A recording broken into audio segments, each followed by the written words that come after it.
Gece düştü yine, şehir sustu içimde. Sessiz küçeler bilir necə darıxmışam sənə. Bir mesaj yazıp sildim, gurur düştü qabağıma. Deyirlər keçər zamanla, keçmədi axı, nə yalan danışım. Deyirdin bir şey olsa mən həmişə buradayam, amma yeri boş qalanda necə inanım sözünə. Qayıtmaq istəsən belə yolumuz çox dəyişir. Bəlkə də elə yaxşıdır, bəlkə də hələ də sevirəm səni gizlicə. Çağırdım səni bir kərə, səsin gəldi ürəyimə.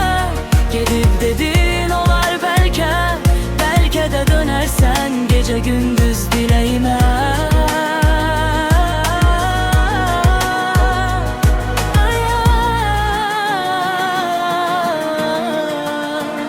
Çağırdım səni bir kərə, axşam küləyi gətirdi yenə. Deyirdin unut məni, amma mən unuda bilmədim səni bircə dəfə.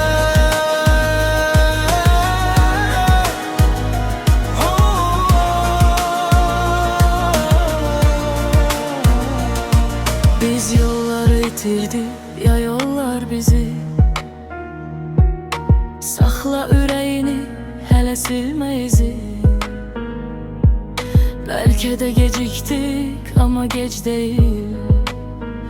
Hisslər danışanda susur amma söz deyil.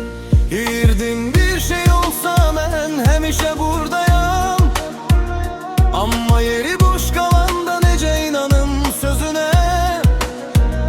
Qayıtmaq istəsəm belə yolumuz çox dəyişir.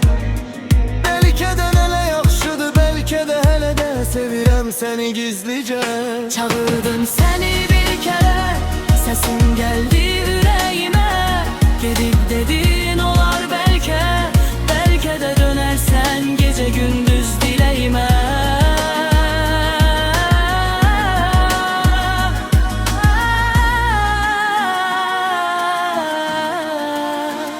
Çağırdım səni bir kərə, axşam küləyi gətirdi yenə. Deyirdin